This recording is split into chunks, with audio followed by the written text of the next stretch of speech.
Hello, BookTube. Welcome back to my shelf tours.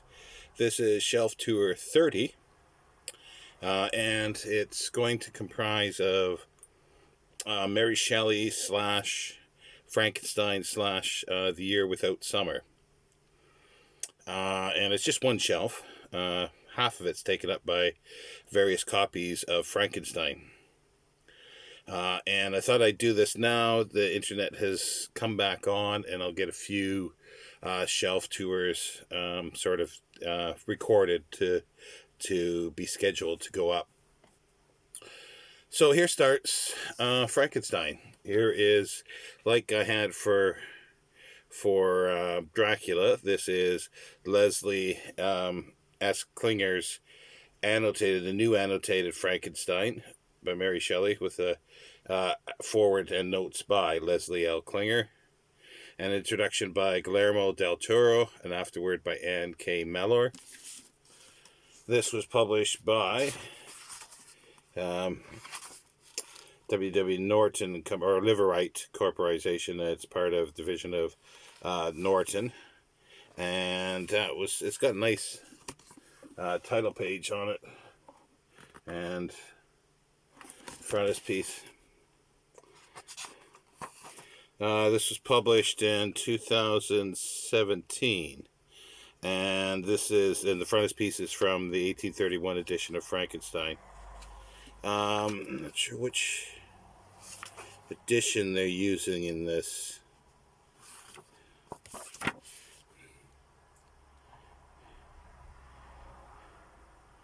I don't see, just quickly off here, which edition it is. But it is something that I'll be reading through as I reread Frankenstein. I'll shelve them back up as time goes on. Oh, it's quite warm here, so I'm quite drenched with sweat, but thankfully I've got a towel here to dry my face off with so it doesn't run into my eyes as it usually does. Okie doke. Now here's the Norton Critical edition of Frankenstein. And that is the text is the 1818 first edition of Frankenstein. Edited by J. Paul Hunter. This is the second Norton Critical edition. Originally done in 1996. This is 2012.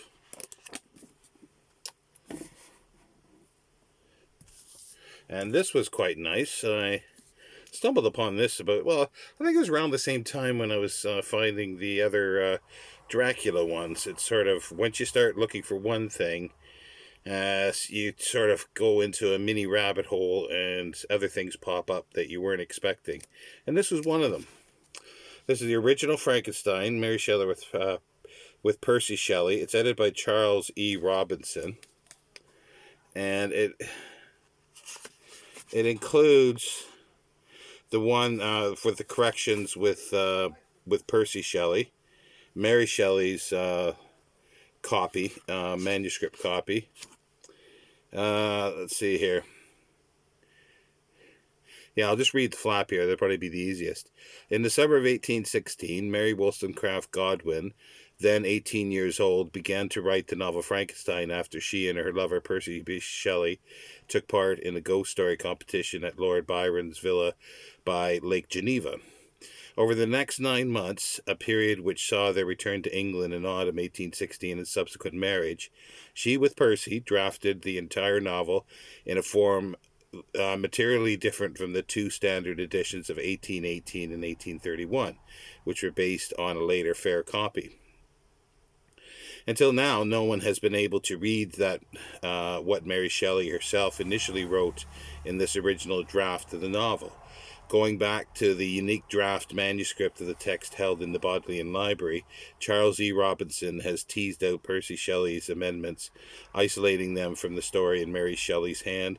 Both texts, with and without Percy's interventions, are presented in this edition, allowing for the first time to read the story in Mary's original hand and also to see how Percy edited his wife's prose. The results are fascinating. We read a more rapidly paced novel that is arranged in different chapters. Above all, we hear Mary's genuine voice, which sounds to us more modern, more immediately colloquial than her husband's learned, more polished style. To this day, Frankenstein remains the most popular work of science fiction. This edition promises to redefine the ways we read the story and perceive the act of its creation. And yeah, so that really hooked me, that's for sure. Charles E. Robinson is a professor of English at the University of Delaware. He's published and lectured extensively on the English Romantic writers, especially Byron and the Shelleys.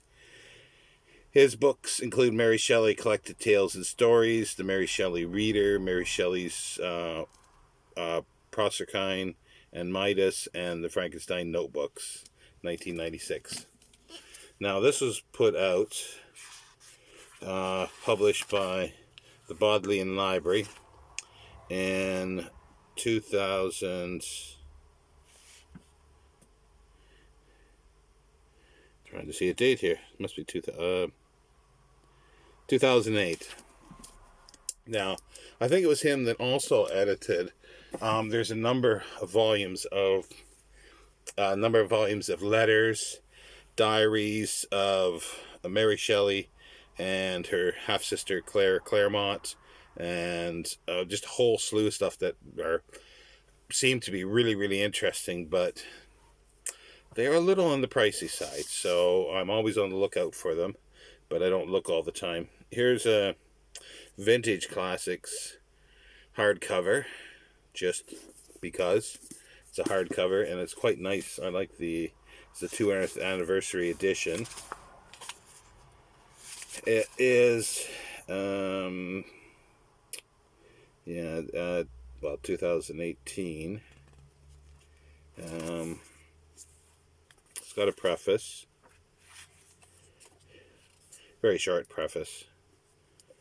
Oh no, actually no, it doesn't. That's Mary Shelley's preface. I don't think there's anything in here. Yeah, no, there's no extra material in here. But yeah, it's just again, I'm not sure which edition this is. I'm assuming they're using the first edition because it's supposed to be the 200th anniversary. And recently in the last year or so, Oxford decided to put out their world classics, or a few of them, in hardcover. I was quite excited about it. I bought a number of them. The cloth is very, very thin. Interesting way of putting the title on the front, sideways. There's no jackets to them, but they're just perfect bound anyway. They do have a little cloth ribbon. I forget what it's called, like the little cloth. If I can show it here, if you can see it. See the little cloth at the head. I forget the name of that at the moment. But this is the 1818 text, edited with an introduction and notes by Nick Groom, who we saw for is it The Vampire? Actually, I subsequently found out that he went to the Bedford Modern School here in Bedford. That's where he had his education, his school education. So that's an interesting little connection here, which I wasn't aware of. But yeah, this is it's quite a hefty introduction too, so that makes it really worthwhile. It's like 60 pages long. So, but it's just I wish they would have made them a little better quality, like decided to do sewing and not necessarily dust jackets, but just better cloth and better binding. Now here's the paperback versions of the Oxford World Classics. This is the 1818 text, and this was put out by the Oxford, or this edition. It's the 10th printing, reissued in 2008. Sorry, I do apologize. I'm just sweltering here. It's really warm. And it's got a nice introduction and notes by Marilyn Butler. So that was nice. And then we've got the later version. That was used to be the normal version of the Oxford World Classics. It is, this is 11th printing. Things are falling over. It was reissued in 1998 by Oxford World Classics. And it's got a introduction and notes by M.K. Joseph. And an old Penguin pocketbook that I found in charity shop, I think it was, for £1. This is 1985, and it's got edited with an introduction by Maurice Hindle.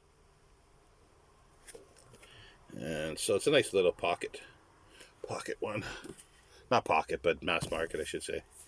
And then we move on to we'll do this one first, the Penguin Classics, Mary Shelley's Frankenstein, the 1818 text.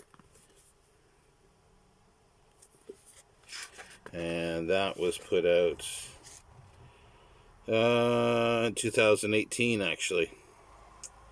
And there's quite a bit of introduction and suggested for further reading by Charlotte Gordon, How to Read Frankenstein in Chronology by Charles E. Robinson, who was in the other volume there. So it's quite substantial. 30-40 pages of that. And then we've got the normal text, which would be the 1831 text that is the one that's usually put out, and it's edited introduction notes by Maurice Hindle. This is the revised edition from this one here. That's Maurice Hindle as well, I think it was, if I remember right. Yeah. So there was this one, then this was revised.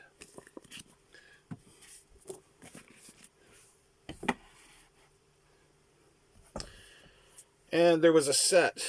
I'm not sure, I don't think there is a Dracula one for this. There was Penguin put out 6 volumes of these, or 6 different titles. Penguin Horror. They got black edging all the way around, black staining. And yeah, Penguin Horror series editor was Guillermo del Toro. Introduction in here by Elizabeth Costovo. Appendices, chronology, and suggested further reading by Charles E. Robinson. And this was put out by Penguin, as I say, in 2013. And there's 6 titles in total. I've got them all, but I don't remember. I don't think there is a Frankenstein version of this. I mean, a Dracula version, for some reason. The only downside I would say is that I think if I remember right, the introduction by Del Toro is the same introduction in every single volume, which is a little too bad. They should have. It would have been nice to have different introductions for each volume and unique for each volume. Bear with me a moment.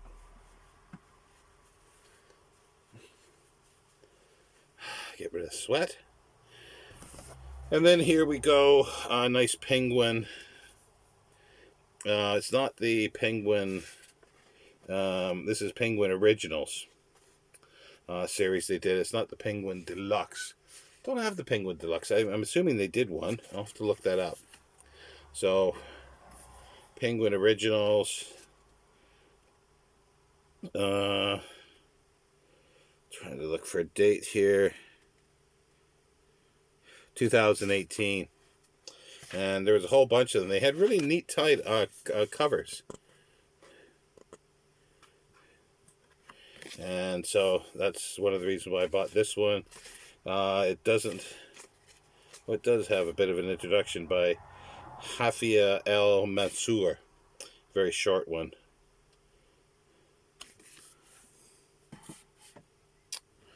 And here is an old Everyman's library with a jacket, a rough jacket.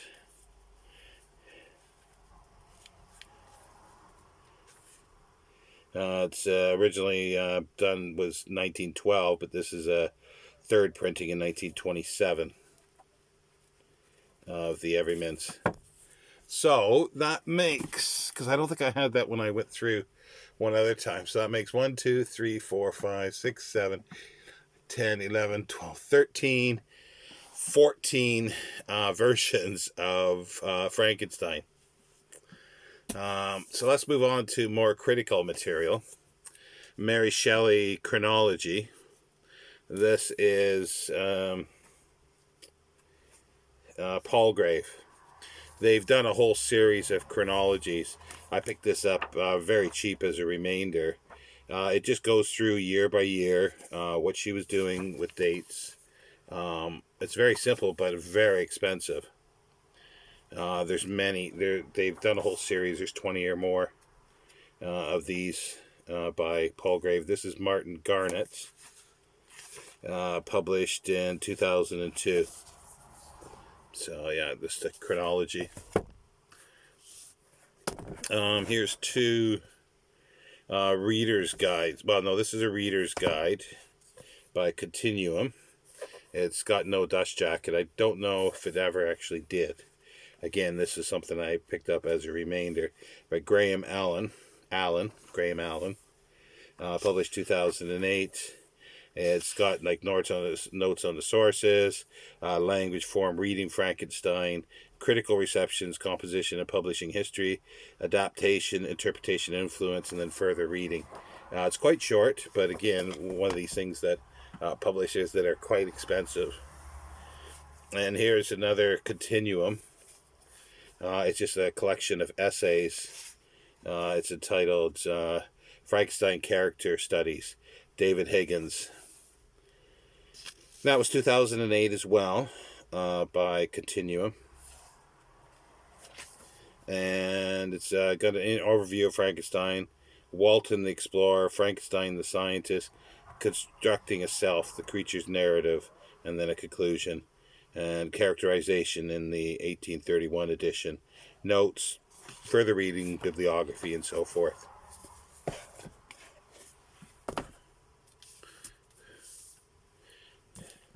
Now we've got some biographies here.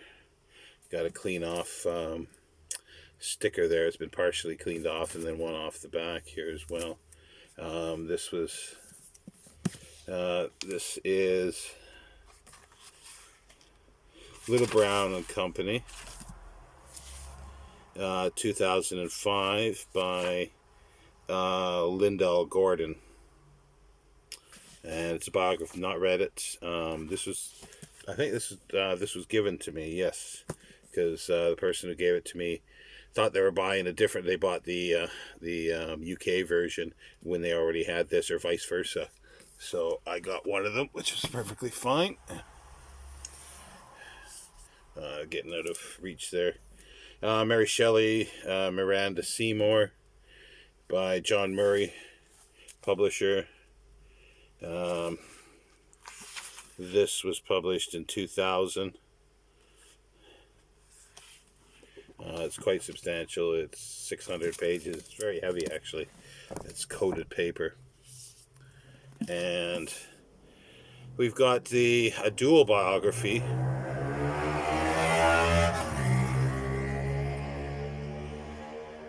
I'm going to let that go by because I don't think you could have heard me through that.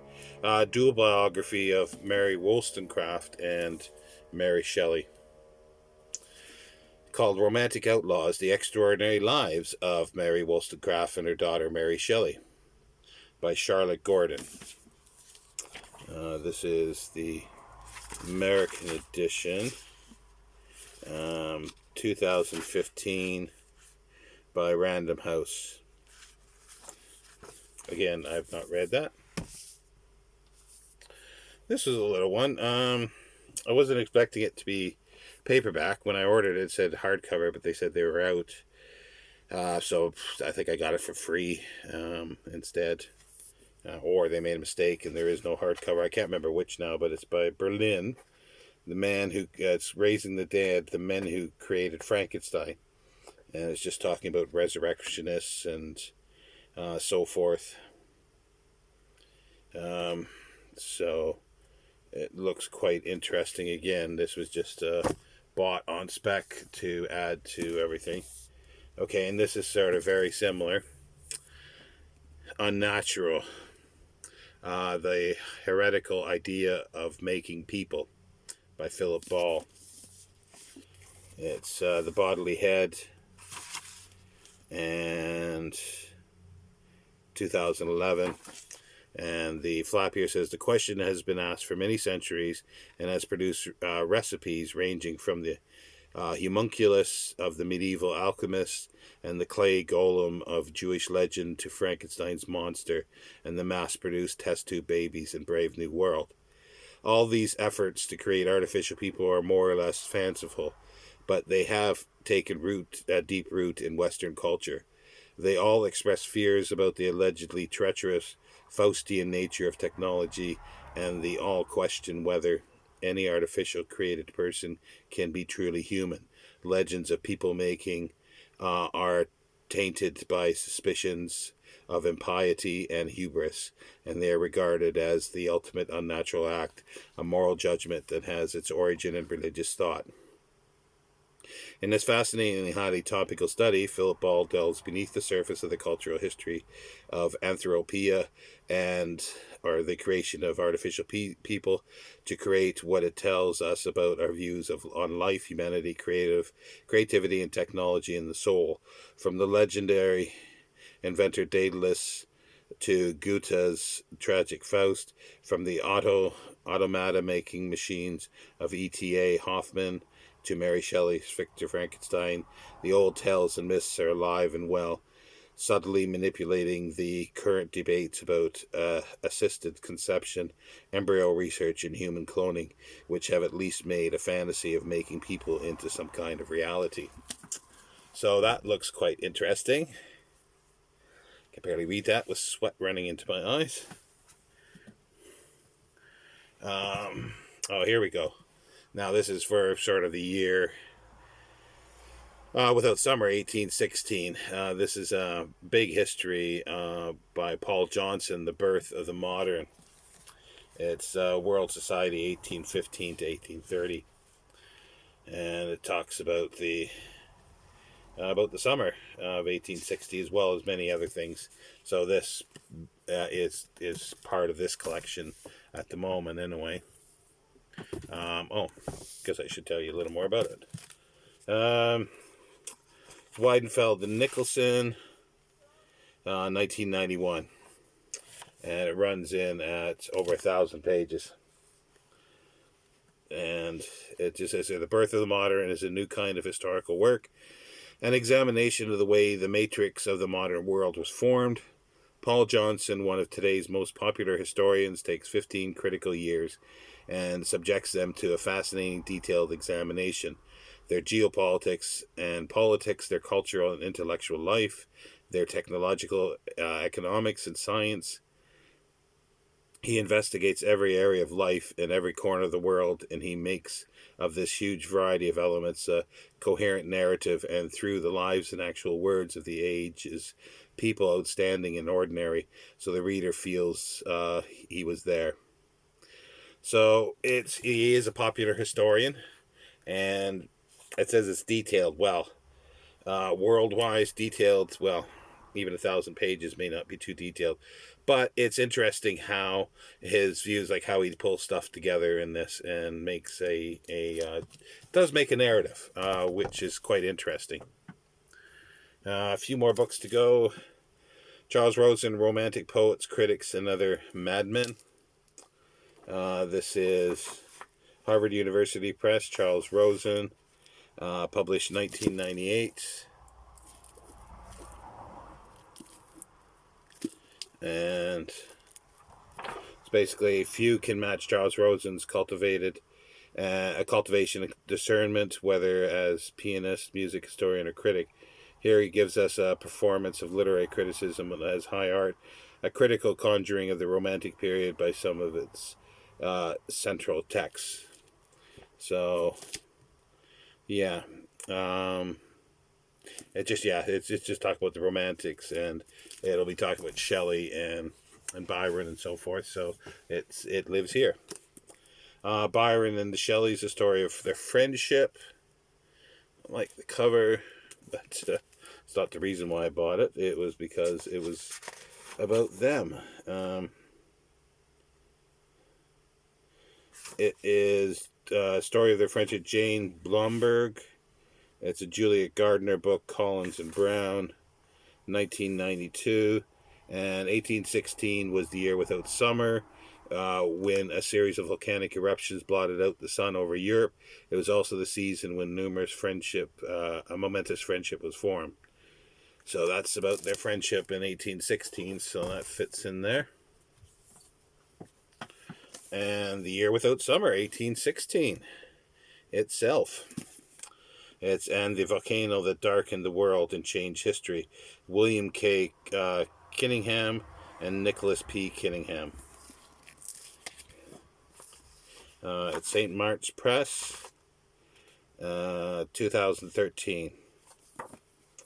And as it says here, tradition of the world without us, Krakatoa and guns, germs, and steel, comes a sweeping history of the year that became known as 1800 and froze to death.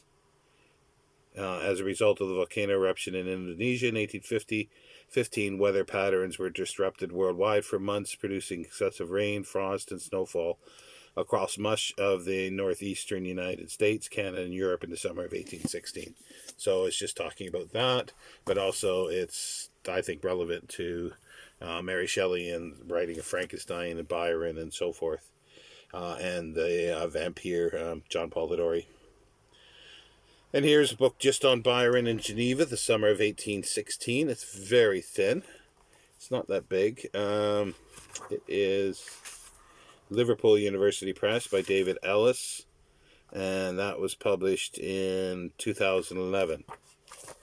And it says here, in 1816, following the scandalous collapse of his marriage, Lord Byron left England forever. His first destination was Lake Geneva, where he stayed with his private physician, John Paul Lodore. Near to Percy Bysshe Shelley, Mary Godwin, and Claire Claremont, Byron in Geneva focuses on the events in the poet's life in the summer of that year, but also on the crucial moment in the development of his writing when, urged on by Shelley, Byron tried to transform himself into a romantic poet of the Wordsworthian variety. Besides giving a vivid impression of what Byron thought and felt in these few months after the separation from his wife, this book explores the different aspects of his nature that emerge in contact with a remarkable cast of supporting characters. Madame de Stael, who presided over a famous salon across the lake from Geneva, for example, or Matthew Lewis, author of the splendidly erotic Gothic bestseller The Monk, through the meticulous exploration of the private and public life of his subject at this pivotal point in his life. David Ellis sets out to challenge several recent demanding studies of Byron and reassert the value of the poet's wit, warm-heartedness, and hatred of Kant. So there we go. There is my Shelley, Mary Shelley, Frankenstein / Year Without Summer, 1816 books. So we'll see you next time with some Arthur Conan Doyle books. I will see you then, book 2.